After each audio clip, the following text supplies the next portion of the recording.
Polisi menyita barang bukti diantaranya berbagai berkas surat izin, uang tunai sebesar 1,2 miliar rupiah, aset tak bergerak senilai 17 miliar rupiah, dan 22 barang bukti lainnya.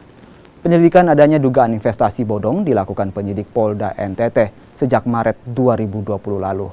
Dan pada Februari bulan lalu, polisi berhasil mengungkap adanya perusahaan investasi bodong. Modus operandi pelaku yakni menyediakan berbagai paket digital yang menggiurkan korban. Kini para pelaku masih menjalani penyelidikan dan berkasnya akan dilimpahkan ke kejaksaan.